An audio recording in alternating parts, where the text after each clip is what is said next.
মধ্যে আমাদের প্রতিনিধি জিজ্ঞাসা করছিলেন পার্ক সার্কাসের একজন মুসলিম ভদ্রলোককে, পরিবারের মানুষকে, যে আপনারা ভয় পাচ্ছেন নাকি? বলছে ভয় কিসের, এটা এর আগেও হয়েছে, যতটুকু আমার ইয়াদ আছে এর আগেও হয়েছে। আমরা সব রেডি রেখেছিলাম, কয়েকটা নতুন ভালো ছবি তুলে দিলাম, কাজ হয়ে গেল। কিন্তু তাহলে মমতা বন্দ্যোপাধ্যায়ের ভয়টা কাদের নিয়ে? তাহলে মমতা বন্দ্যোপাধ্যায় এই রেড়ে করে রব তুললেন কেন? তাহলে মমতা বন্দ্যোপাধ্যায় এবং অভিষেক বন্দ্যোপাধ্যায় কেউ নাকি গাছে বাঁধার নিদান দিচ্ছেন, কেউ নাকি তাড়ানোর নিদান দিচ্ছেন, কেউ নাকি অনেক কিছু বলছেন। আজকে তো আবার দেখি হাতের ইশারা দিয়ে বুঝিয়ে দিলেন যে কার পেছনে কি বাঁশ দেবেন, কি করবেন। তাদের জন্য এত ভয়, তাদের জন্য যারা অন্য দেশ থেকে এসে এখানে জাল নথি বানিয়ে, ওই যে বললাম নুরুল শেখ, নারায়ণ হালদার হয়ে গিয়ে যারা গোটা দেশের বিভিন্ন জায়গায় ছড়িয়ে গিয়েছিলেন, আর তারপরে এসআইআর হওয়ার আগে পিলপিল করে পালাচ্ছিল নিজের দেশে, সীমান্তে ধরা পড়েছে, তাদেরকে বাঁচানোর জন্য আজ সোজাসুজি স্বর্ণালী শুরু করবে একটা মারাত্মক মারাত্মক বক্তব্য শুনিয়ে মমতা বন্দ্যোপাধ্যায়। প্রথমে বললো এসআইআর ভুল বিশ্লেষণ করলো, তারপর বললো প্রাণ থাকতে এসআইআর হতে দেবো না, সেই প্রাণও রয়েছে, এসআইআরও হচ্ছে। তারপর বললো এসআইআর এত দ্রুত হতে দেবো না। তারপর বললো যে কারোর কোনো কিছু নাম, একটা নামও বাদ দিতে দেবো না। তারপর বললো কি, যখন চাপে পড়ে গেল বললো কোনো বৈধ নাম বাদ দিতে দেবো না। আর এবার যখন এসআইআর শুরু হয়ে গেছে, পশ্চিমবঙ্গের হিন্দু, মুসলিম, শিখ, বৌদ্ধ, জৈন যারা যেখানে রয়েছে, যে কোনো ধর্মের মানুষজন, তারা প্রত্যেকে ফর্ম নিচ্ছে, ফিল আপ করছে, জমা দিচ্ছে, ফর্ম নিচ্ছে, ফিল আপ করছে, জমা দিচ্ছে, কারোর কিছু যাচ্ছে আসছে না। কারণ যারা ভারতের নাগরিক, যারা পশ্চিমবঙ্গের বাসিন্দা, যারা অন্য কোনো দেশ থেকে এখানে এসে সিঁড়িয়ে বসে নেই, তাদের ভয় কিসের? তাদেরকে তো রেকটিফিকেশন করাতে হবে। অনেকের নাম ভুল ছিল ভোটার কার্ডে, দীর্ঘদিন ধরে ভুল রয়েছে, সেগুলো তারা ঠিক করে নিচ্ছেন, নতুন ছবি দিচ্ছে, নতুন অ্যাড্রেস দিচ্ছে, সুন্দরভাবে প্রসেস এগোচ্ছে। তাহলে মমতা বন্দ্যোপাধ্যায় কাদের জন্য এই এত চিন্তা করছিলেন? আজকে মঞ্চ বেঁধে বসে রইলেন জোড়াসাঁকোর সামনে, বক্তব্য রাখলেন। আরে যাদের দলের ছেলেরা গিয়ে রবীন্দ্রনাথের ছবি পড়ায়, নরেন্দ্র মোদীর ছবি আর রবীন্দ্রনাথের ছবি চেনে না, তারা আবার জোড়াসাঁকোর সামনে গিয়ে ঘটা করে বাংলা বাঙালির তত্ত্ব কপছে, এসআইআর বিরোধী মিছিল করছে, মঞ্চ বেঁধেছে। কিন্তু এর থেকেও মারাত্মক কথা আজকে শোনাবো। ফর্ম নিয়ে যাবতীয় এনকোয়ারি, অনেকগুলো এনকোয়ারি গতকাল আমার কাছে এসছে, সেগুলোর উত্তর আমি সমস্ত দেবো বিএলওদের পাশে বসিয়ে। আজ সেই সমস্ত প্রশ্নগুলো রেডি রেখে দিয়েছি, আমার টিমকে বলবো রেডি রাখতে। তবে তার আগে যে বক্তব্য দিয়ে আজকে শুরু করবো সোজাসুজি স্বর্ণালী, তা মমতা বন্দ্যোপাধ্যায়ের বক্তব্য। মাননীয়া আজ নিদান দিলেন, রাস্তা বাতলে দিলেন। মাননীয়া মুখ্যমন্ত্রী মমতা বন্দ্যোপাধ্যায় আজকে রাস্তা বাতলে দিলেন।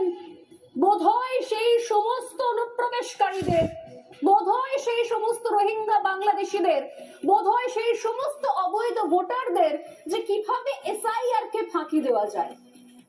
হাসি পাচ্ছে, রাগ হচ্ছে, বিশ্বাস হচ্ছে না, স্বর্ণালী মিথ্যে বলছেন। ডোন্ট ওয়ারি, বাইট চালাও।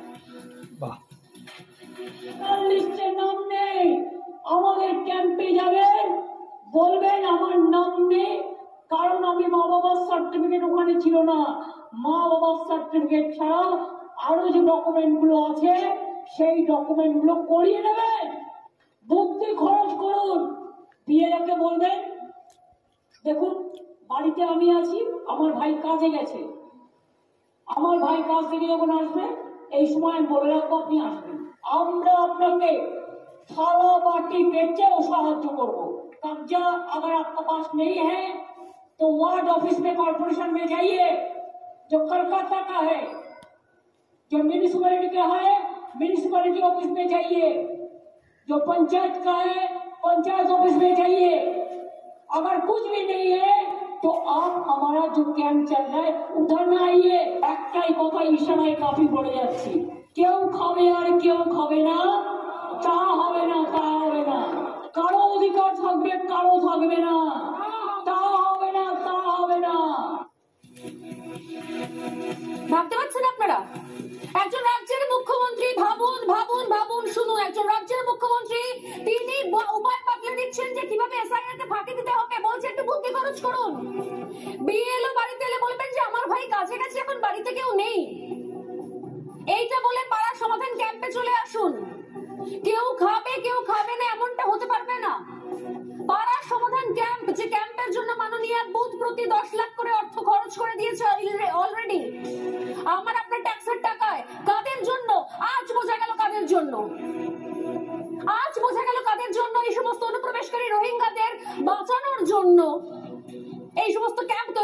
দিয়েছে, কি সুন্দর শিখিয়ে দিচ্ছে। বিএলও আসলে বলবেন যে আমার ভাই বাড়িতে নেই, কাজে গেছে। আর কি বলছে, বলবেন আমার মা বাবার সার্টিফিকেট ছিল না। ভাবতে পারছেন একজন মুখ্যমন্ত্রী রাজ্যের এগুলো শিখিয়ে দিচ্ছে, আমার মা বাবার সার্টিফিকেট ছিল না, যাদের ভোটার লিস্টে নাম নেই তাদের জন্য শিখিয়ে দিচ্ছে যে নথি লাগবে সেগুলো করিয়ে নিন, একটু বুদ্ধি খরচ করুন। একজন রাজ্যের মুখ্যমন্ত্রী তিনি বলছেন বুদ্ধি খরচ করতে, যে সার্টিফিকেট গুলো লাগবে সেগুলো করিয়ে নিতে। হোয়াট ডাজ ইট মিন? এর অর্থ কি? অর্থাৎ পেছনের দরজা দিয়ে সার্টিফিকেট গুলো করিয়ে নেওয়া? এটা বলতে পারে কোন রাজ্যের মুখ্যমন্ত্রী? এত নির্লজ্জ ভাবে মুখোশটা খসে গেছে। সবার সামনে মঞ্চ বেঁধে বাঁচাতে হচ্ছে রোহিঙ্গাদের, সবার সামনে মঞ্চ বেঁধে বাঁচাতে হচ্ছে বাংলাদেশিদের। মমতা বন্দ্যোপাধ্যায় কি বললেন এটা আমি বলবো আমার টিমকে আরেকবার চালাতে। প্লিজ শুনুন, খুব ভালো করে মন দিয়ে শুনুন। যাদের নাম ভোটার লিস্টে নেই তাদের জন্য প্ল্যান বাতলে দিয়েছেন মমতা বন্দ্যোপাধ্যায়, যে কিভাবে এসআইআর কে ফাঁকি দেওয়া যায়, কোন কোন জায়গায় গিয়ে কি কি করা যায়, তার জন্য বুদ্ধি খরচ করতে হবে। সেই বুদ্ধি খরচের উপায় বলে দিয়েছেন মমতা বন্দ্যোপাধ্যায়, শুনুন। যার ভোটার লিস্টে নাম নেই আমাদের ক্যাম্পে যাবেন, বলবেন আমার নাম নেই কারণ আমি মা বাবার সার্টিফিকেট ওখানে ছিল না। মা বাবার সার্টিফিকেট ছাড়াও আরো যে ডকুমেন্ট গুলো আছে সেই ডকুমেন্ট গুলো করিয়ে নেবেন। বুদ্ধি খরচ করুন। বিএলওকে বলবেন দেখুন বাড়িতে আমি আছি, আমার ভাই কাজে গেছে, আমার ভাই কাজ থেকে যখন আসবে এই সময় বলে রাখবো আপনি আসবেন, আমরা আপনাকে थाला बाटी बेचे साहाଯ୍य करबो। कब्जा अगर आपका पास नहीं है तो वार्ड ऑफिस में कॉर्पोरेशन में जाइए जो कलकत्ता का है, जो म्यूनिसिपैलिटी का है म्यूनिसिपैलिटी ऑफिस में जाइए, जो पंचायत का है पंचायत ऑफिस में जाइए। अगर कुछ भी नहीं है तो आप हमारा जो कैंप चल रहा है उधर में आइए। একটাই কথা ইশারায় কাফি পড়ে যাচ্ছি, কেউ খাবে আর কেউ খাবে না, তা হবে না, তা হবে না। কারো অধিকার থাকবে কারো থাকবে না, তা হবে না, তা হবে না। এই হচ্ছে নমুনা, এই হচ্ছে অবস্থা আমাদের রাজ্যের। যারা এখনো পর্যন্ত চোখ বন্ধ করে বসে আছেন, যারা এখনো পর্যন্ত তৃণমূল কংগ্রেসকে সমর্থন করে বসে আছেন, তারা বুঝতে পারছেন কেউ খাবে কেউ খাবে না, তা হবে না, তা হবে না। আর এখানে কেউ চুরি করবে, কেউ চুরি করবে, কেউ ধোকা দেবে, কেউ পশ্চিমবঙ্গের মানুষকে ঠকাবে, কেউ অনুপ্রবেশকারীদের নিয়ে এসে বসাবে, তা হবে না, তা হবে না। এসআইআর করার জন্য এতটাই নিচে নেমে গেছে যে এসআইআর থেকে বাঁচার জন্য পাড়ার ক্যাম্প বানিয়ে দিয়েছে। ক্যাম্পের কি দরকার? আপনার ক্যাম্পের কি দরকার? এই রাজ্যে দেশে নির্বাচন কমিশন রয়েছে, আপনি ক্যাম্প থেকে কি এমন আমার মহরত উদ্ধার করবেন? আপনার ক্যাম্পে কি কাগজ করাতে হবে? মানেটা কি? আপনি ক্যাম্পে কাগজ বানান নাকি? ক্যাম্পে জাল সার্টিফিকেট বানানোর প্রিন্টার রেখে দিয়েছেন নাকি? কার কি লাগবে নিয়ে যাও, নিয়ে যাও। পাড়ার ক্যাম্প থেকে ডকুমেন্ট তুলতে হবে না, না না, পাড়ার ক্যাম্পে সে ব্যবস্থা করে দেবে। পাড়ার ক্যাম্প লোকজন দেখে দালাল ফালাল দেখে রেডি করে রেখেছে কোথায় কোথায় কার কার কি লাগবে। এবং এই মুহূর্তে যেটা ব্রেকিং নিউজ আপনাদের জানাবো, দেখুন পাড়ার ক্যাম্পের সহযোগিতায় বোধহয় পাড়ার ওই ক্যাম্প যেগুলো 10 লাখ পেয়ে বসে আছে তারা কিভাবে মানুষকে মিসগাইড করে বা মানুষ সেই তাদের নির্দিষ্ট কোনো মানুষকে, সেই সমস্ত অনুপ্রবেশকারী বাংলাদেশিদেরকে হেল্প করার জন্য কোথায় কোথায় পাঠাচ্ছে। এই মুহূর্তে যে ব্রেকিং নিউজে নজর রাখবো, সেই ব্রেকিং নিউজ এসছে খোদ কলকাতা মিউনিসিপাল থেকে।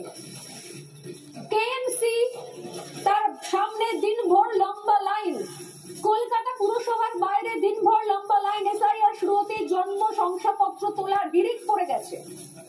দিনভর পুরসভা থেকে দেওয়া হলো জন্ম শংসাপত্র।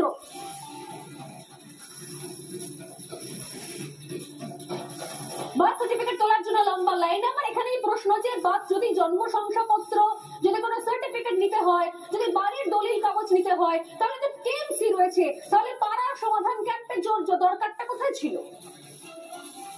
মমতা বন্দ্যোপাধ্যায় বলছেন পাড়ার ক্যাম্পে যান। আরে মাননীয়, আপনি তো রাজ্যের মুখ্যমন্ত্রী, পাড়ার ক্যাম্পে যাবে না কেএমসিতে যাবে? পাড়ার ক্যাম্পে যাবে না পুরসভায় যাবে? কোনটায় যাবে? আপনার নিজের দল, নিজের সরকার, কনফিডেন্স নেই আপনার? বলছেন যে পাড়ার ক্যাম্পে যাও, তোমাদের যেগুলো যেগুলো দরকার নেই সেগুলো সেগুলো সেখান থেকে করিয়ে নাও। তাহলে কেএমসি তে যারা লাইন দিয়েছে, এই যারা কেএমসির যারা ভোটার, যারা কেএমসির বাইরে লাইন দিয়েছে জন্ম শংসাপত্র তোলার জন্য, বার্থ সার্টিফিকেট তোলার জন্য, তারা তাহলে কি করা? অর্থাৎ যারা জানে যে আমার বার্থ সার্টিফিকেট রয়েছে, কোনো কারণে হারিয়ে গেছে, মিসপ্লেসড হয়ে গেছে, তারা তার মানে কেএমসির বাইরে দাঁড়িয়ে রয়েছে। আর তারা তাহলে কারা? যারা কেএমসি কে ভয় পায়, কেএমসি থেকে দশক দূরে থেকে লুকিয়ে লুকিয়ে লুকিয়ে লুকিয়ে চাদর মুড়ি দিয়ে পাড়ার ক্যাম্পে গিয়ে বলবে যে আমাকে কোনো সার্টিফিকেট নাই, একটু দেখেন তো দাদা, দেখেন তো ভাইজান, দেখেন তো ভাইয়া, আমরা কোথায় যাব? তারা কারা? জিনিসটা রাজ্য সরকারকে সহযোগিতা করতে হবে। এখানেই রাজ্য সরকার যে দলটা চালাচ্ছে তারা সহযোগিতা করছে না, তারা লোক লেলিয়ে দিচ্ছে, ঘিরে দিচ্ছে। একদিন পড়া নষ্ট হলে সম্ভবত ছেলেদের সর্বনাশ হয়ে যাবে। এটা কোনো কথা নয়, এগুলো ভয় দেখানো আর কিচ্ছু নয়। সব না পেরে লোককে ভয় দেখানো,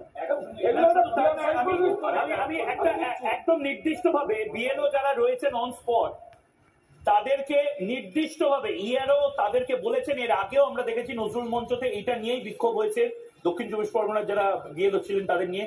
নির্বাচন কমিশন নির্দিষ্টভাবে এটা ক্লিয়ার করেছে যে এটা চিঠি পাঠিয়ে দিয়ে ক্ল্যারিফাই করে দেওয়া হয়েছে, তারপরেও এই লোক খেপানোটা চলছে। একবার দেখবো কালকে যারা হেস্টিংস এর সামনে ছিলেন কি বলছেন। কাজটা করাতে সাহায্য করতে পারি সে ব্যাপারে পূর্ণ সহযোগিতা করব। এবং আমাদের চিঠিটা উনি ইসিআই কে পাঠিয়ে দিয়েছেন এবং কনসার্ন যে সমস্ত ডিপার্টমেন্ট আছে পাঠিয়ে দিয়েছেন। উনি বলেছেন আপনারা কাজে যোগ দিন। আমরা সবাই সিদ্ধান্ত নিয়েছি, আমরা কাজে যোগ দিচ্ছি। সিকিউরিটি ব্যাপারে বলেছেন যে আমরা সমস্ত ব্যবস্থা করেছি আমাদের পক্ষ থেকে, যা যা করার লোকাল থানাকে জানিয়েছি, লোকাল থানার নম্বর দিয়েছেন, আপনারা নিশ্চিন্তে কাজ করুন। আমরা আশ্বস্ত বোধ করছি, আমরা অনেকটাই করছি। আমরা ভয় পাচ্ছি কিনা, ভয় পেলেও এখন দেখুন কমিশন নিশ্চয়ই আমাদেরকে সাপোর্ট দেবে, সেই আশা রাখছি আমরা। সেটা না করলে আমরা তো কাজ করতেই এসেছি। আসলে নবনীতা চ্যাটার্জি রয়েছেন। আচ্ছা বলুন বলবো। বড় উদ্দেশ্য যে এই যে ডিউটিটা দিয়েছে স্কুলের ক্ষেত্রে, আমি যেহেতু টিচার আরো ভালো জানি, এই সময় এক্সামিনেশন, ফাইনাল এক্সামিনেশন, থার্ড সেমিস্টারে পরীক্ষা কন্ডাক্ট এবং করা এবং রেজাল্ট আউট করা এবং নিউজ সেশনে যাওয়া, এটা কিন্তু খুব সমস্যাজনক হয়ে যাচ্ছে। আর এটা কোনো রাজনীতিকতা তো আমি সরকারি কর্মচারী বলবো না। সমস্যা এটা হচ্ছে 5 লাখ এমপ্লয়মেন্ট ডেফিসিট রয়েছে, যেটা অলরেডি, আর তার মধ্যে 25% বিএলওকে নিয়ে নেওয়া আছে। এবার অ্যাকচুয়াল ডেফিসিট প্রচুর বেশি হয়ে গেছে, যার জন্য আর কিছু চালানো যাচ্ছে না। নবনীতার কাছে যাবো, কিন্তু তার আগে অগ্নিবাণ 2 সেটা একবার দেখে নেব। সেখান থেকেই আমার প্রশ্নটা নবনীতা থেকে একবার আমি দেখে নিতে চাই। অগ্নিবাণ 2 এই মুহূর্তে খুব নির্দিষ্টভাবে এসআইআর করছে দুর্বল, তাই শাসকের উস্কানি কৌশল। এসআইআর মমতা বন্দ্যোপাধ্যায় বা তৃণমূল কংগ্রেসকে ভেতর থেকে দুর্বল করছে। এবং নবনীতা আমরা জানি যে যারা দুর্বল বা যারা ভয় পেয়ে যায় তারাই প্রথমে আঁচড়টা মারে বা কামড়ে দেয়। যে রিল্যাক্স থাকে, যে কনফিডেন্ট থাকে, সে কিন্তু সিংহের মতন চুপচাপ বসে থাকে। নবনীতা, আমার এখন বিষয় হচ্ছে এসআইআরটা তো আমি আগেও বহুবার বলেছি, আগামী তো আবার বলবো, আজকেও বলছি, মানুষের জন্য বলছি।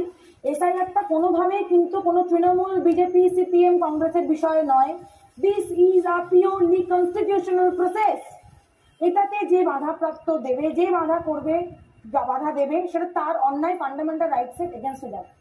এখন বিষয় হচ্ছে এসআইআর এর এগেনস্টে মমতা বন্দ্যোপাধ্যায় কিনা না। আজকে অন্তত তার সভা থেকে আমি এটুকু বুঝতে পেরেছি, আগে যা বলেছেন উনি কিন্তু এসআইআর এর বিরুদ্ধে নয় মহিলা, উনি হচ্ছেন এসআইআরটা এখন কেন হচ্ছে। উনি সভা থেকে এই বার্তা স্পষ্ট করে বলেছেন এসআইআর হচ্ছে হোক, কোনো সমস্যা নেই, এখন কেন, ওয়াই বিফোর ইলেকশন। উনি স্পষ্ট করে দিয়েছেন এসআইআরটা কেন ইলেকশনের আগে হচ্ছে, ইলেকশনের পরে নয়। কেন উনি এটা ভাবছেন? কারণ খুব স্পষ্ট কারণটা, এই এসআইআর এর পরে, এসআইআর যদি ইলেকশনের পরে হয়, ওনার একটা টার্ম পুরো থেকে যাবেন উনি, তাতে কি সুযোগ সুবিধা হবে? ওনার নেতা, ওনার মদতপুষ্ট লোকজন যারা তোলাবাজি করে, যারা মেয়েদেরকে মানুষ হিসেবেই গণ্য করে না, মেয়েদেরকে এন্টারটেনমেন্ট হিসেবে দেখে, মেয়েদেরকে রিচার্জ হতে দেন না, তাদেরকে এন্টারটেন করা যাবে। আরো কিছু মিলিব মিলায়ে সবাই খাবে, এইভাবে সবাই খেতে থাকবে। সেই কারণে এবার আসি এই যে কনস্টিটিউশনাল বিষয়ে, উনি বারবার আজকে বলেছেন right to live, right to property, এগুলো বলেছেন, কিন্তু উনি বলেননি right to speak. Right to speak বলেও একটা কথা আছে। এখন আমার না খুব খারাপ লাগে একটা বিষয় ভেবে, আমি হিন্দু, আজকে না বারংবার উনি এটা করে থাকেন। উনি শিখ, জৈন, পার্সি, ইসলাম, খ্রিস্টান সবাইকে নিয়ে কথা বলেন, বা যারা একদম নিচু তরে আছে তাদেরকে নিয়ে বলেন, যারা উঁচু তরে আছে তাদেরকে নিয়ে বলেন।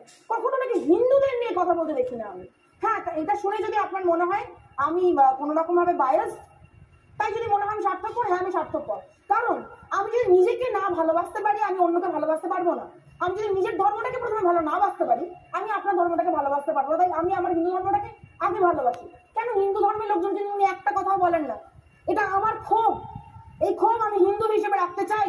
কারণ আগে আমি নিজেকে ভালোবাসি, তবে আমি আপনাকে ভালোবাসতে পারবো না। আমি নিজেকে না বাসতে পারলে আপনাকে ভালোবাসতে পারবো না। এটা একটা বেসিক মানুষের হিউম্যান সাইকোলজি, এটা মানতে হবে আপনাকে। আজকে একটা কথা বলেছেন, একজন বৃদ্ধার স্ট্রোক হয়ে গেছে। কেন না এসআইআর করতে গিয়ে এসআইআর এর নাম শুনে তার নাকি স্ট্রোক হয়ে গেছে। যা অবস্থা দেখতে পাচ্ছি, তার বাড়িতে নাকি 2জন বাচ্চা কাচ্চা আছে, যা অবস্থা আমি দেখতে পাচ্ছি মনোজ্ঞা। তাতে তো 2 দিন পরে উনি যদি কোনো একটা মার্ডার হওয়ার পরে যদি কোর্ট কোনো রকম একটা জাজমেন্ট দেয়, একটা ভার্ডিক্ট দেয় যে তার 2 দিন পরে তার ফাঁসি হবে, সেটা শুনে তার যদি হার্ট অ্যাটাক করে, তার জন্য এসআইআরকে দায়ী করবেন, তার জন্য উনি দায়ী করবেন জাস্টিসকে, তার জন্য দায়ী করবেন কোর্টকে, কোর্টের প্রসিডিওরকে। Is it justified? এটা কোনো জাস্টিফাইড কথা হচ্ছে যে একটা এসআইআর এর জন্য, একটা কনস্টিটিউশনাল প্রসেসের জন্য আমি একটা মানুষ মারা গেছে তার জন্য আমি দায়ী করছি কনস্টিটিউশনাল প্রসেসকে? এটা একেবারেই নৈব এটা একেবারে অ্যাকসেপ্ট করার মতো বিষয়ই নয়। আমার বাড়িতে থেকে এসআইআর করতে এসেছেন একজন বিএলও, আমার মায়ের কাছে চেয়েছেন তার বাড়ির লোকের কিছু তথ্য। মা বলেছেন না আমি এই মুহূর্তে সেটা দিতে পারবো না, আমার সময় লাগবে। তিনি কোনো রকম কিছু বলেননি। আমি বিমলদা জয়দীপদা দুজনেই হাত তুলছিলেন। একবার একটু থামি, আপনি আপনার কাছেই আসছি, বাকিদের কাছেও যাবো। মমতা বন্দ্যোপাধ্যায় এক্স্যাক্টলি এই পোর্শনটা নিয়ে ঠিক কি বলেছিলেন একবার শুনবো।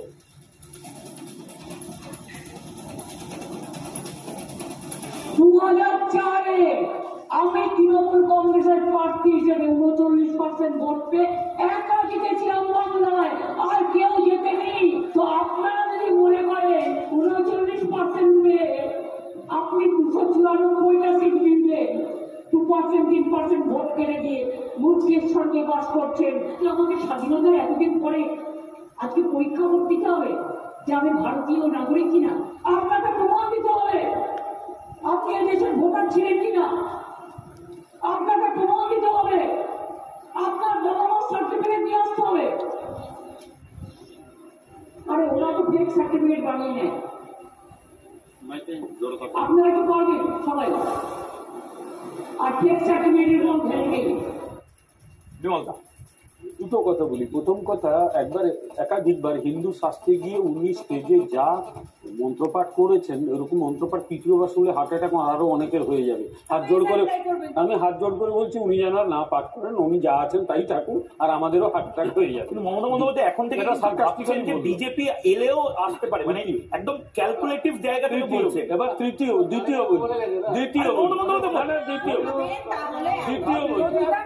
না, এবার বলি আমি বলি 2005 সালে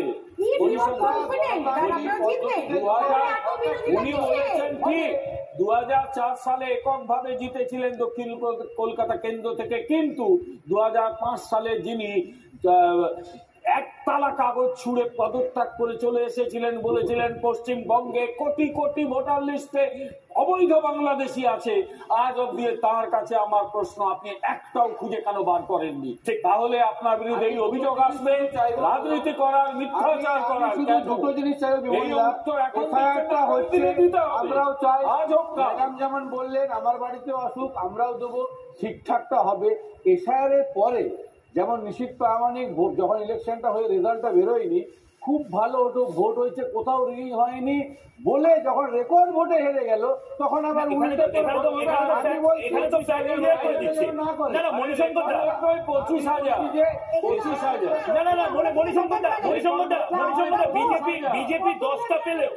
10টা সিট পেলেও এসআইআরটা হবেই, এটা কনস্টিটিউশনের ম্যান্ডেট। আমি বলছি বিমলদাদের প্রচারটা তো এসআইআর, বিমলদা কি এসআইআর করছেন না?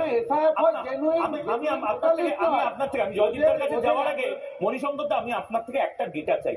এই যে আমি যেরকম দেখিয়ে দিলাম যে ইলেকশন কমিশন থেকে অফিসিয়ালি ডেটা এসছে 16 আজকে আর পারুক না, সেটা তো আমরা বলছি তো সবাই চায়। এটা কতজন বাংলা না, বাংলায় কতজন বাংলাদেশি অনুপ্রবেশকারীকে ডিপোর্ট করা হয়েছে? ভোট দিই বাংলায় কতজন অনুপ্রবেশকারীকে ডিপোর্ট করেছে? রাজ্য সরকার বাংলাদেশি কতজনকে ডিপোর্ট করেছে? পরিসংখ্যাতে উত্তরটা দিয়ে দিন। থেকে পিছিয়ে আসুন। বাংলাদেশি কতজনকে ডিপোর্ট করেছেন আপনারা, সেই উত্তরটা রাজ্য সরকার দিক। আর এটা কেন্দ্রীয় সরকারের কাজ। আরে কেন্দ্রীয় সরকার ডিপোর্ট কি করবে? অ্যারেস্ট করেছে। 2010 সালে বলেছিলেন কোটি কোটি অনুপ্রবেশকারী খুলে রাখবেন। একটা নামও বাদ দিল না, অবশ্যই আমাদের কারেকশন করে নিয়েছে। কিন্তু আজকেও উনি বলেছেন একটা নামও বাদ গেলে বিজেপিকে কেন্দ্রীয় সরকারে ছিল, তৃণমূল কোনদিন কেন্দ্রীয় সরকারে ছিল, ঢুকেছে কি করে লোকগুলো? এখন তো রাজ্যে আছে। 2005 সালে তো বলেছিলেন কোটি কোটি অনুপ্রবেশকারী, একটা কেউ ধরেছে। তার মানে হচ্ছে কেন্দ্রে যাওয়ার সম্ভাবনা আছে, তার জন্য আপনারা করা হয়, খুন করা হয়, সুকান্ত মজুমদারের কনভয় পরিকল্পিত হামলা চালানো হয়।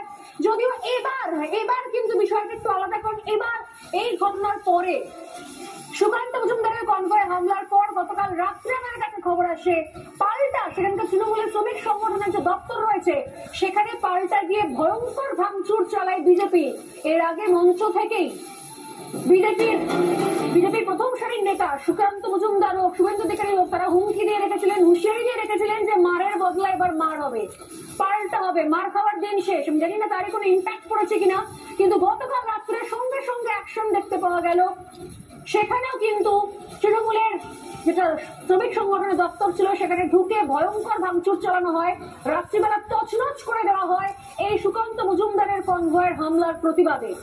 এবং তার সঙ্গে 3 দিনের সময় দেওয়া হলো পুলিশকে। 3 দিনের মধ্যে কারা এই ঘটনা ঘটিয়েছে তাদেরকে গ্রেপ্তারি চাই, অভিযুক্তদের গ্রেপ্তারি চাই, না হলে কিন্তু আন্দোলনে বসবে বিজেপি। আমি একবার রিয়াকশন নেব শঙ্কুদেবের কাছে। শঙ্কুদেব, গতকাল আপনারা বলছেন যে অভিযুক্তদের গ্রেপ্তার চাই, কিন্তু আপনারাও তো গতকাল পাল্টা দাবাই নিজেরাই দিয়ে দিয়েছেন। প্রথমেই বলবো যে একজন কেন্দ্রীয় মন্ত্রী যাচ্ছেন, সেখানে তার সুরক্ষার জন্য যে ব্যবস্থা নেওয়া দরকার ছিল সেই ব্যবস্থা তো নেয়নি। উপরন্তু পুলিশ ওখানে যারা অপরাধী তাদেরকে ফ্রি প্যাসেজ করে দিচ্ছে যাতে তারা পালাতে পারে। ঘটনা ঘটে যাওয়ার পর আমরা পুলিশকে জানাচ্ছি, কমিউনিকেট করছি, দেখছি সুকান্ত বাবুকে যারা আক্রমণ করেছে তারা ড্যাং ড্যাং করে বাইরে দিয়ে বেরিয়ে যাচ্ছে, পুলিশ তাদের স্কট করছে। তো আমাদের লোকেরা তখন অটোমেটিক্যালি রিয়াক্ট করেছে, আরে নদিয়াতে তৃণমূল কংগ্রেস আছে কোথায়? ওখানে সব এমএলএ তো আমাদের এমএলএ, যে দু এক কাছে আছে তাদের খুঁজে পাওয়া যায় না। যদি ওরা ভেবে থাকে যে এই সমস্ত করবে। আপনারা তো প্রকাশ্যে হুমকি দিয়ে রেখেছিলেন যে এবার মারের পাল্টা মার হবে। দেখুন, দেওয়ালে পিঠ থেকে গেলে বাঁচবার জন্য জল নাকের উপর উঠে গেলে লোকে রিয়াক্ট করবে, সেই স্বাভাবিক প্রতিক্রিয়া হয়েছে। আচ্ছা, তারপর কেটে গেছে প্রায় 24 ঘন্টা কাটতে চললো। আমি জানতে চাই রাজ্য প্রশাসনের কাছে, একজন কেন্দ্রীয় মন্ত্রীর কনভয় হামলা হয়েছে, এখনো পর্যন্ত একজন গ্রেপ্তার হয়েছে? আপনারা মনে করেন যে এটা গণতান্ত্রিক পরিস্থিতি? এই পরিস্থিতিতে রাজ্যে ফ্রি অ্যান্ড ফেয়ার ইলেকশন করা পসিবল? আজকে যে বিএলএ অ্যাপয়েন্ট করেছে সমস্ত জালি বিএলএ, সব তৃণমূল কংগ্রেসের নেতা, অর্ধেক লোককে তুলে নিয়ে চলে যাচ্ছে তৃণমূলের পার্টি অফিসে। আগে না কি বলছেন আপনি? কাজ করতে পারছেন না? অনেকে নিরপেক্ষ, তারা নিরপেক্ষ আছে, তারা নাতেনি কাজ করছে, সবাই জানিয়ে কথাটা। আরে আমায় মার্জনা করবেন, তার পার্সেন্টেজ খুব কম, বাকিদের তো নিয়ে চলে যাচ্ছে তৃণমূলের অফিসে, পার্টি অফিসে। আপনি ওই 1 2 জন অমিত বাবুর মতো লোককে খুঁজে বার করবেন, তাদের কাজ করতে দেবে না এরা। আমি আপনাকে বলছি তৃণমূল কংগ্রেসকে আজকেই যখন গতকালের ঘটনা ঘটেছে, আজকে অমিত কুমার রায় তার কাছে আমাদের রিপোর্টার যাওয়ার পর তিনি পুরো চুপ করে রয়েছেন। তিনি পুরো চেঞ্জ হয়ে গেছে, আপনারা বুঝতে পারছেন না? মনে হচ্ছে ভয়ঙ্কর রকম ভাবে তিনি ভয় পেয়ে রয়েছেন। আমি দেখলাম জেলায় জেলায় বিএলও যাচ্ছে কাজ করতে, পেছনে পেছনে বড় একটা র্যালি যাচ্ছে, তৃণমূল কংগ্রেসের ফ্ল্যাগ কাঁধে করে লোকজন যাচ্ছে। আপনি কি বলছেন? একাধিক জায়গায় আজকে আমরা কমপ্লেন করেছি, বহু জায়গায় সেখানে আমাদের যারা বিএলএ 2 ছিল তাদেরকে বের করে দেওয়া হয়েছে, মেরে বের করে দিয়ে ওরা বলেছে যে আমরা যেখানে, যেমন আপনি কলকাতায় বেলেঘাটা ধরুন, সেখানেই আজকে হয়েছে ঘটনা যে বিএলএ 2 কেউ থাকবে না, তৃণমূল বাইক বাহিনী গিয়ে ঠিক করবে, ফরেস্ট পালের লোকজন গিয়ে বলেছে আমরাই ঠিক করে নেবো, আমরাই সব বুঝে নেবো। দেখুন, আমি আজকে একটা কথা খুব ওপেনলি বলছি, পশ্চিম বাংলা কোনো মতে তৃণমূল কংগ্রেসকে ক্ষমতায় রেখে কোন agency, central agency free and fair ইলেকশনের ইলেকট্রাল লিস্ট জেনারেট করতে পারবে না, করতে দেবে না। বিকল্প ব্যবস্থাটা কি? বিকল্প ব্যবস্থা ইলেকশন কমিশনকে ভাবতে হবে যে তারা কি করবে। বিকল্প ব্যবস্থা এতদিনে ভাবা উচিত ছিল। এই যে আজকে প্রসেসে হচ্ছে, আপনি লিখে নিন, যেদিন এটার ফাইনাল অ্যাসেসমেন্ট হবে সেদিন আপনি গিয়ে দেখবেন যে তৃণমূল কংগ্রেসের আইডেন্টিফাইড লোকেদের সংখ্যাই বেশি, বাকি বিরোধীদের নাম সব কেটে দিয়েছে। আরে হিন্দুদের নাম কেটে দিচ্ছে ধরে ধরে। যেমন আমি আজকে অভিযোগ করছি আপনার চ্যানেলে যে টার্গেট করে করে হিন্দু লোকেদের নাম কাটা হচ্ছে। এবং কেন কাটা হচ্ছে? ওরা বুঝেছে যে রোহিঙ্গা টোহিঙ্গা অটোমেটিক্যালি বাদ চলে, তাই ব্যালেন্স করতে হবে। একটা ছবি দেখাবো, এই বলতে বলতে একটা ছবি চলে এলো আমার কাছে। এটা খানাকুলের ছবি। আমি জানি না যে সত্যি সত্যি আমি নির্বাচন কমিশনকে অনুরোধ করছি একজন সংবাদ মাধ্যমের কর্মী হিসেবে, প্রতিনিধি হিসেবে, যে অবিলম্বে ছবিগুলো দেখুন। আমাদের দায়িত্ব শুধুমাত্র ছবিগুলো তুলে ধরা। সংবাদ মাধ্যমের কাজ হচ্ছে সততার সঙ্গে যে ঘটনাগুলো ঘটছে সেগুলোকে সামনে তুলে ধরা, কিন্তু পদক্ষেপ নেওয়ার কাজ কিন্তু আপনাদের নির্বাচন কমিশনের। আমি এই মুহূর্তে দেখাবো খানাকুলের একটা ছবি। আমার সঙ্গেও রয়েছেন একজন বিএলও পাশে স্টুডিওতে বসে, তাকেও দেখতে অনুরোধ করবো। খানাকুলে কিভাবে বিএলওদের বিরক্ত করা এবং প্রভাবিত করার অভিযোগ রয়েছে, তৃণমূল কর্মীদের বিরুদ্ধে প্রভাবিত করার অভিযোগ রয়েছে, তাকে বিরক্ত করা, আমি তো বলবো হ্যারাসমেন্ট। কিভাবে বিএলওকে হ্যারাস করা হচ্ছে। বিএলও যাচ্ছেন কাজে, তার হাতে কোনো অস্ত্র নেই, লাঠি নেই, সোটা নেই, থাকার কথা হলে তার হাতে রয়েছে একটা ফাইল, কাগজপত্র রয়েছে, ফর্ম রয়েছে, সেই ফর্ম রয়েছে, গলায় রয়েছে তার আই কার্ড, সেটা নিয়ে তিনি বাড়ি বাড়ি যাচ্ছেন। তার পেছনে এতজন লোক মিলে কি করছে? কাঁধে দলীয় পতাকা নিয়ে, কোন দলের পতাকা আপনারা দেখতে পাচ্ছেন? কিভাবে একজন বিএলও কাজ করবে? কিভাবে তিনি গিয়ে প্রশ্ন করবেন?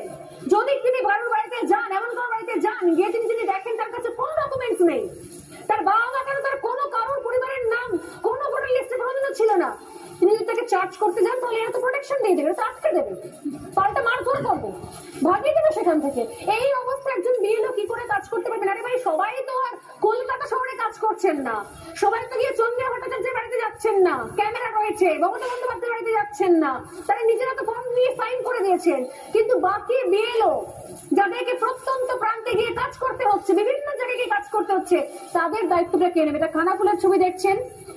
এবং এখানে জানিয়ে রাখি, এই খানাকুলের ভিডিও সামনে আসার পর জানা যায় তৃণমূল কংগ্রেসের সেখানকার স্থানীয় সংখ্যালঘু সেলের নেতা আব্বাস আলী এর পেছনে রয়েছেন এবং তিনি বেশ কিছু তার দলের ছেলেদের এই বিএলওর পেছনে এগিয়ে দিয়েছেন। তাদের বলেছেন তারা নাকি বিএলও কে সঙ্গে সঙ্গে নিয়ে যাবে। কি ধরনের হ্যারাসমেন্ট বলুন তো? এইভাবে একজন সরকারি কর্মচারী কি করে কাজ করতে পারে? এটা আমার প্রশ্ন এবং নির্বাচন কমিশনের কাছে আমার অনুরোধ, প্লিজ দেখুন। আমার কাজ এগুলোকে ভিডিও করা, ভিডিওগুলোকে তুলে ধরা এবং আপনাদের কাজ কিন্তু পদক্ষেপ নেওয়া। প্লিজ নিজেদের দায়িত্ব পালন করুন। আমি তার সঙ্গে একটা ছবি দেখাবো। এই মুহূর্তে যে খবর আসছে আরো একটা, দক্ষিণ দমদম থেকে আসছে ব্রেকিং নিউজ। এসআইআর এর আবহে দক্ষিণ দমদমে উত্তেজনা। এবার হচ্ছে মহিলা বিএলএ। যদিও বিএলএ রাজনৈতিক দলেরই হয়, কিন্তু তাহলে বিএলএ থেকে যখন দেওয়া হয়েছে তার তো ন্যূনতম স্পেস থাকবে, তার পরিচয় রয়েছে, তার সম্মান থাকবে। মহিলা বিএলএ টা সরাসরি মারধরের অভিযোগ, যাতে সেই বিএলএ সঙ্গে থাকতেই না পারে। পাতিপুকুরের 32 নম্বর ওয়ার্ডের ঘটনা। বিজেপির বিএলএ যেহেতু তাকে মারধরের অভিযোগ উঠলো, মারধরের ঘটনা ঘটলো এবং তৃণমূলের বিরুদ্ধে বিএলএ এক্ষেত্রেও বিএলএকে প্রভাবিত করা এবং হ্যারাস করার অভিযোগ উঠছে। বিজেপি বিএলএর কাছ থেকে খাতা নিয়ে নেওয়া হয় এবং তাকে মারধর করা হয়। একজন মহিলা বিএলএ, তাকে মারধর করার মতো ঘটনা ঘটেছে। আমি জানতে চাই এগুলো কি দেখছেন নির্বাচন কমিশন? আমি জানতে চাই যে এইভাবে কি করে সুস্থভাবে এসআইআর করা সম্ভব? যদি করা সম্ভব না হয় তাহলে বন্ধ করুন প্রসেস, সেন্ট্রাল ফোর্স না মানে দরকার রাষ্ট্রপতি শাসন জারি করুন, তারপরে কি এসআইআর করুন। জসমিন দেশে যদাচার। যদি এই দেশে এইভাবেই চলে কাজ, তাহলে এখানে এসআইআর করা এভাবে যাবে না, সম্পূর্ণ করা যাবে না। আমি জানি না কোন একটা অজ্ঞাত কারণে অনিন্দ্য সিনহা রায়, যিনি একনিষ্ঠ তৃণমূল কংগ্রেসের কর্মী সমর্থক মনে প্রাণে, তিনি কোন একটা অজ্ঞাত কারণে টানা হেসে চলছিলেন যখন এই ঘটনাগুলো দেখাচ্ছিলাম। এখনো কেন হাসি পাচ্ছে আমি জানি না, বলুন। প্রথম কথা, ঝান্ডা দিয়ে যাওয়া মানে হচ্ছে পার্টি প্রচারের মতো ব্যাপারটা দাঁড়ায় আর কি। আর 2 নম্বর ব্যাপার, আমরা বারবার করে যেটা আশঙ্কা প্রকাশ করেছিলাম নির্বাচন কমিশনের কাছে, কিন্তু আমরা বারবার করে বলেছিলাম দেখুন যে এই এসআইআর এর কাজটা আমরা বিএলও যারা আছে আমরা করতে সাহায্য করবো, আপনাদেরকে আন্তরিকভাবে সাহায্য করবো, কারণ আমরা এর বিরোধী নই, কিন্তু আপনাদেরকেও কিন্তু অত্যন্ত অ্যাক্টিভ হতে হবে কিন্তু আজকে দেখুন আপনি যেদিন থেকে ট্রেনিং শুরু হয়েছে এবং 4 তারিখ থেকে কাজ শুরু হয়ে গেছে, এতগুলো ইনসিডেন্ট ঘটেছে সারা রাজ্যের বিভিন্ন প্রান্তে, এখনো পর্যন্ত নির্বাচন কমিশন মুখে সেলোটেপ দিয়ে বসে আছে। এটা কেন হবে? এটাই আমরা বারবার করে জানতে চাইছি নির্বাচন কমিশন কি করছে। এই বিষয়টাকে অ্যাড্রেস করতে আমি জানিয়ে রাখি যে বিষয়টা বোধহয় দিল্লি পর্যন্ত পৌঁছেছে, জাতীয় নির্বাচন কমিশনের তরফ থেকে ইতিমধ্যে প্রতিনিধি দল এসে পৌঁছেছে। আমার মনে হয় অবিলম্বে এটাকে আটকানো যাবে, আর যদি আটকানো না যায় তাহলে তো আমার মনে হয় যে প্রসেসটাই বন্ধ করে দেওয়া উচিত।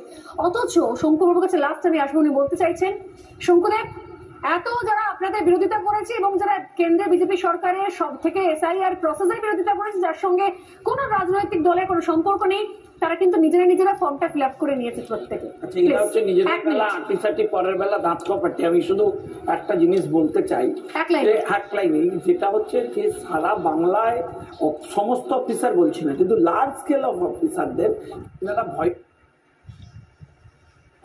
এবং বহু জায়গায় আমায় মার্জনা করবেন, আমরা ফিল্ডে কাজ করতে গিয়ে দেখছি যে বিএলএ লিস্ট ডিসক্লোজ করা হয়েছে, মাঠে গিয়ে দেখছি অর্ধেক বিএলও নাই, অর্ধেক বিএলও তার জায়গায় অন্য বিএলও চলে এসেছে, বিএলওই নেই। মানে অন্য লোক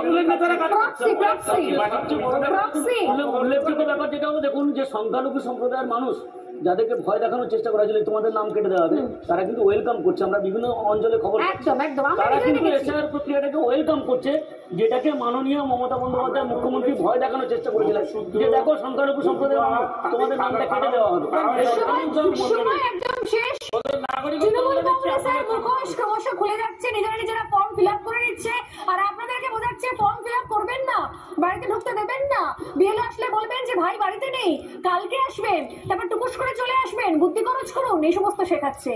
আপনারা কার ফাঁদে পা দেবেন আর কার ফাঁদে দেবেন না, কিভাবে নিজের বুদ্ধি খাটিয়ে চলবেন, সত্যি সেটা একান্তই আপনাদের বিষয়। তবে আমি এই শো থেকে অনুরোধ করছি, জাতীয় নির্বাচন কমিশনের তরফ থেকে অবিলম্বে প্রতিনিধি দল ইতিমধ্যে চলে এসেছে, যেন অবিলম্বে বিষয়টাকে দেখা হয় এবং কড়া থেকে কড়া পদক্ষেপ নেওয়া হয়, নাহলে কিন্তু সত্যি এসআইআর এর কোনো অর্থ দাঁড়াবে না। সময় শেষ, একটা বিরতি নিয়ে ফিরে আসি। গোটা একটা মানে গা চমচম করবে, বিশ্বাস করুন, গোটা একটা পাড়ার মতন বেড়ার ঘর, ছোট ছোট ছোট ছোট গুমটি গুমটি গুমটি গুমটি দেশলাই বাক্সের মতন ঘর, চিৎকার করে কেউ আছেন কেউ আছেন কেউ আছেন করে ডাকাডাকি হচ্ছে, কেউ নেই। মানে কোনো হয়তো ভয়ঙ্কর মহামারী হয়েছে, হয়তো সবাই পালিয়ে গেছেন, পূর্ব পাকিস্তানে একটা সময় থাকতো না, এক রাতের নোটিসে হয়তো পালিয়ে গেছে সবাই, কেউ নেই, এরকম একটা বাতাবরণ তৈরি হচ্ছে। আমাদের প্রতিনিধি শেখর এবং পিঙ্কি তারা ঘুরছিল, হঠাৎ আমাদের প্রতিনিধি পিঙ্কি অধিকারী একজনকে জিজ্ঞেস করলো, আমি গল্পটাই সিনেমার মতন এই গল্পটা সেখান থেকে শুরু করি। একজন ভদ্রলোক যে দীর্ঘদিন এই এলাকায়, অনেকেই জানেন, যারা জানেন না তাদের বলি, আজকে যেখানে উইপ্রো বা ডেলয়েট বা এই বড় বড় ইনফোসিসের মতন কোম্পানিগুলো দেখছেন, সেগুলো আগে ধানের জমি ছিল। ভাঙড় একদিকে রাজারহাট, গৌতম দেবের স্বপ্নের নিউ টাউন বা রাজারহাটটা তৈরি হবে করছে, বুদ্ধদেব ভট্টাচার্য বিভিন্ন কোম্পানিকে ডেকে এনে বলছেন আমি 1 টাকায় জমি দেবো, এসিজেড দেবো, ধান ক্ষেত চারদিকটা ছিল। সেই সময়কার একজন মানুষ যে এখন দোকানদার, ওখানে দোকানি ব্যবসা করেন, তিনি কি বলছেন সেটা থেকে ফার্স্ট সিন, সেটা থেকে আজকের এই গল্পটা শুরু হোক। গল্প হলেও সত্যি শুরু। দাদা, কতদিন ধরে এখানে আপনি ব্যবসা করছেন? 15 বছর। 15 বছর। কিসের দোকান আপনার? আমার চা, হোটেল। কতগুলো দোকান ছিল আগে? আগে আমার একারই ছিল এই ধারটা, এখন বর্তমান 72খানা দোকান হয়ে গেছে। এটা কাদের জমিতে, কার জমিতে এটা হয়েছে? এটা হিটকোর জমিতে। সবাই আপনারা এখানের সবাই প্রত্যেকে? না, সবাই এখানকার নয়। কেন? এবারে পার্টির ব্যাপার।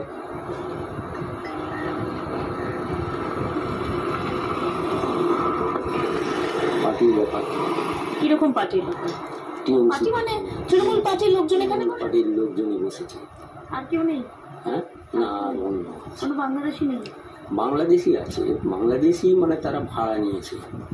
আর পিছনে বাংলাদেশে বস্তি মধু, ওর বাবার নাম মধুর বস্তিতে ভাড়া আছে বহু বাংলাদেশি, কিছু চলে গেছে, কিছু আছে। এবং এর আগে আরিফ, তারপরে রহমান, তারপরে স্কুল মাস্টার রৌফ, উনি এইসব সহযোগিতা করেছে, যে তখন ভোটার কার্ড করিয়ে দিয়েছে ওদেরকে। তখন বলতে কবে?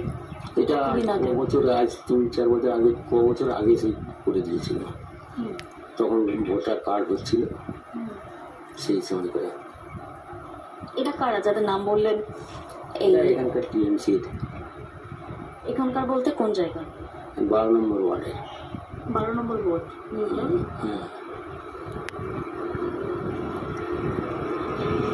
হঠাৎ করে কোথায় গেলেন সবাই? এই যে মিঠু বস্তি বা কিছু গেছে, কিছু ওদেরকে বলছে তোদের কোনো অসুবিধা হবে না, আমরা এসআই এর যে অফিসার আসবে তাদের কাছে আমরাই থাকবো।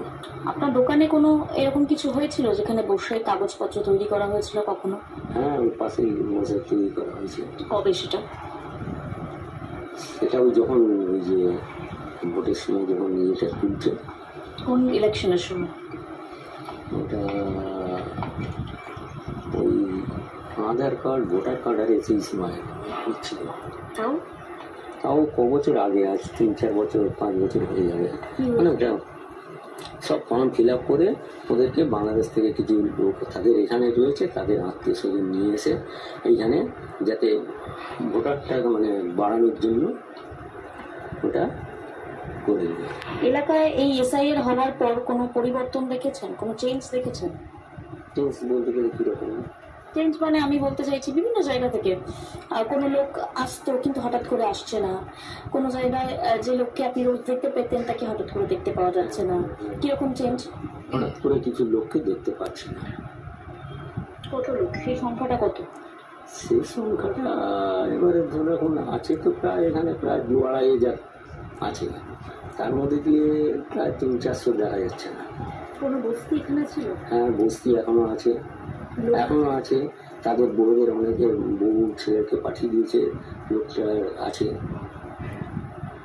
যেমন মিঠু বস্তি রয়েছে, মিঠুর বস্তি আছে, তারপর বাবলু নস্করের জমিতে এটা ওই আরেক তারিখ ওরাই বসিয়েছে কিছু। মিঠু বস্তির নাম কেন, মানে মিঠুটা কে? মানে মিঠু ল্যান্ডলর্ড।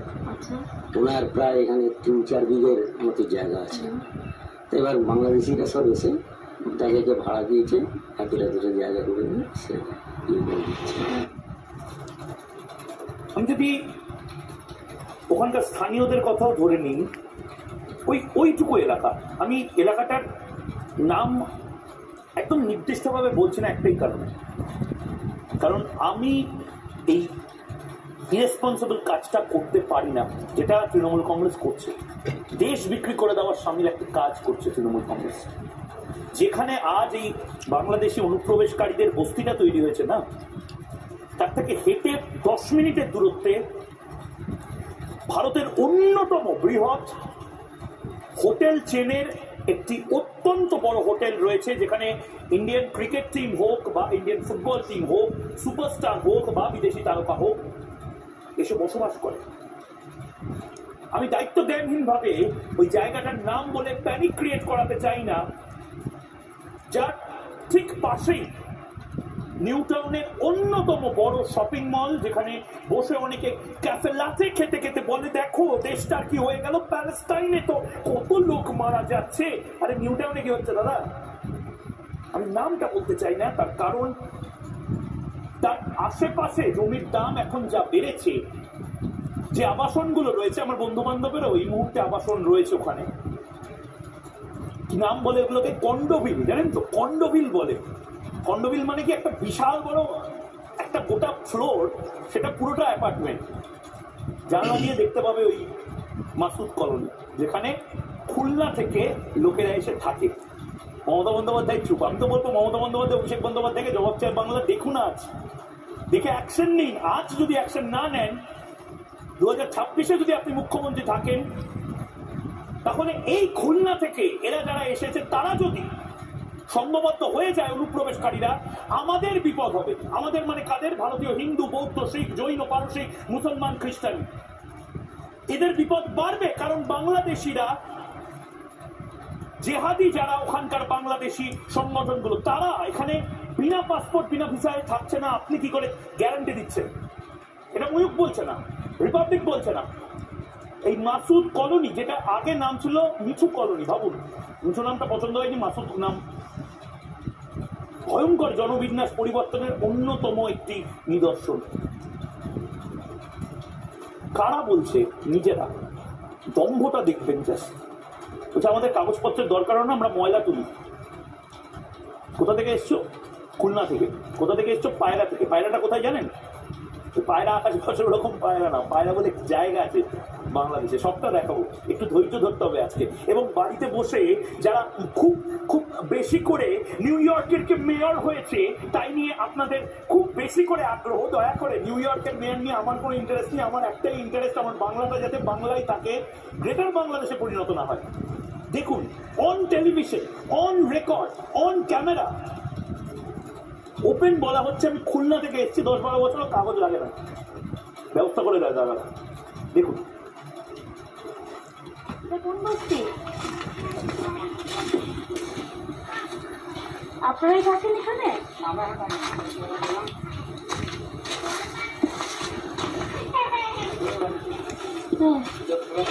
কবে এসেছেন? এসছি আপনার প্রায় 14-15 বছর হচ্ছে। ভোটার কার্ডের জন্য টাকা দিয়েছিলেন? না না, হয়তো ভোটার কার্ড আমাদের কিচ্ছু নেই। হ্যাঁ, কিচ্ছু নেই। আধার কার্ড কিচ্ছু নেই। কেন নেই? কেন বানাননি কেন? বানায়নি। কতদিন আগে এসেছেন? কিচ্ছু অনেক দিন, আপনার 12-13 বছর হচ্ছে। কোন জেলায় ছিল বাড়ি? খুলনা জেলা। খুলনা। এখন তো এসআইআর হচ্ছে। এখানে চলে যাবো। কতদিন পর চলে যাবেন? এই মাসে তো কাজ করে চলে যাবো। হ্যাঁ, এবার কাজ করে চলে যাবো। আসা যাওয়া হয় নাকি? মানে মানে খুলনা জেলা থেকে আসেন যান নাকি? হ্যাঁ চলুন।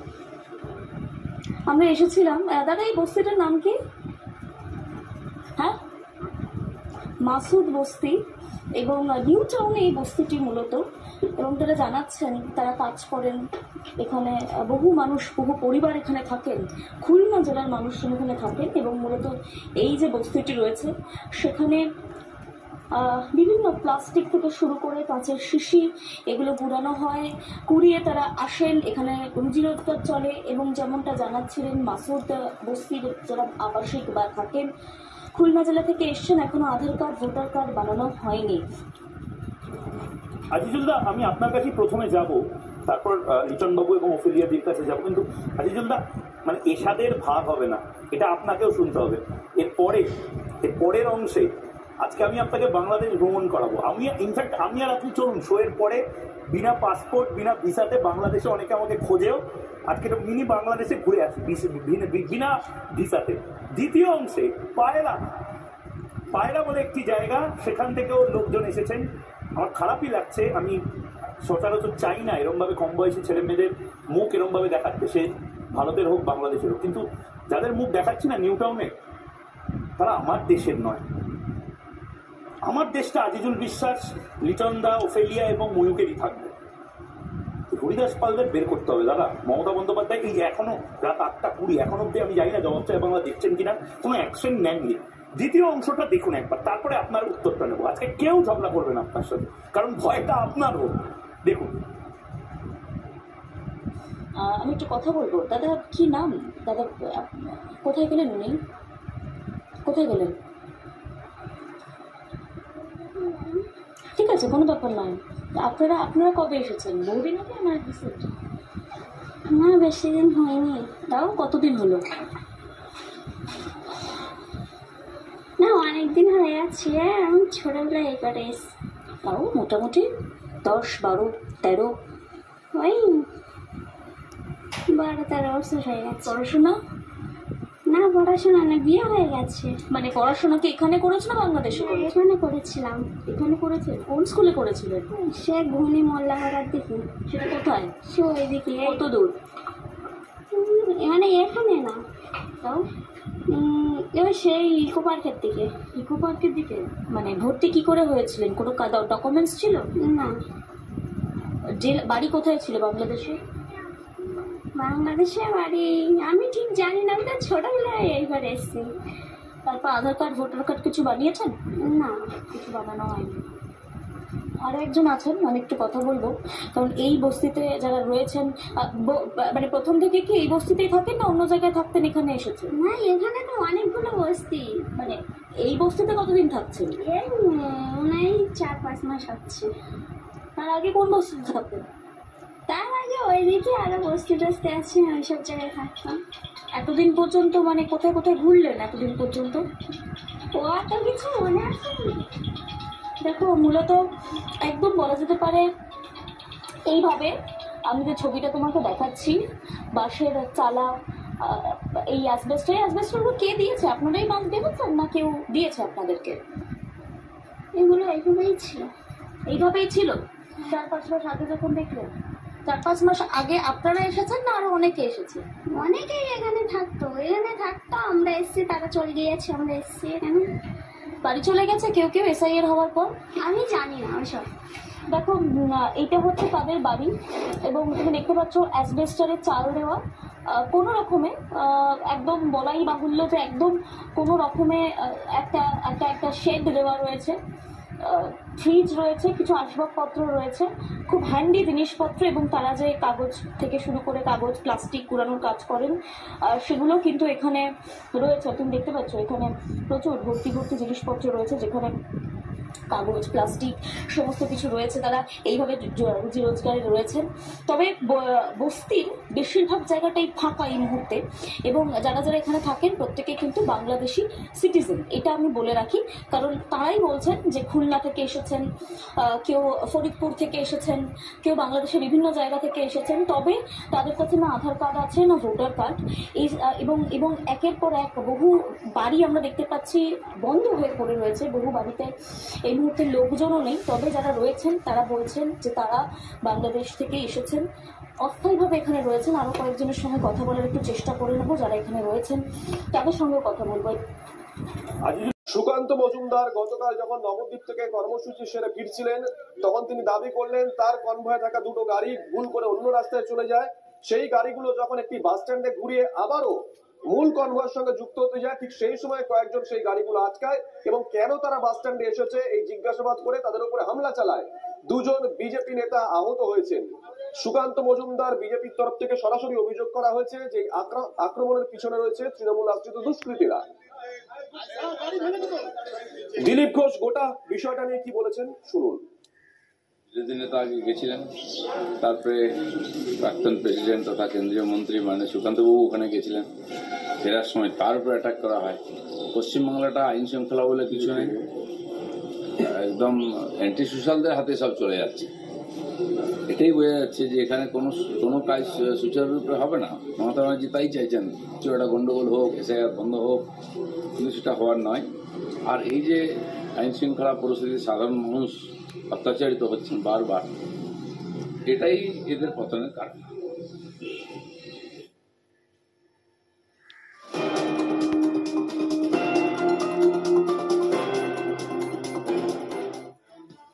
এদিকে গতকাল নবদ্বীপে যাওয়ার আগে কোতোয়ালি থানা ঘেরাও করেন সুকান্ত মজুমদার। 72 ঘন্টার মধ্যে কোতোয়ালি থানার আইসিকে বদলি করতে হবে, এমনটাই দাবি করেছেন সুকান্ত মজুমদার। জগদ্ধাত্রী পুজোয় পুলিশি হেনস্থার অভিযোগ তুলে কোতোয়ালি থানা ঘেরাও করেন কেন্দ্রীয় প্রতিমন্ত্রী সুকান্ত মজুমদার।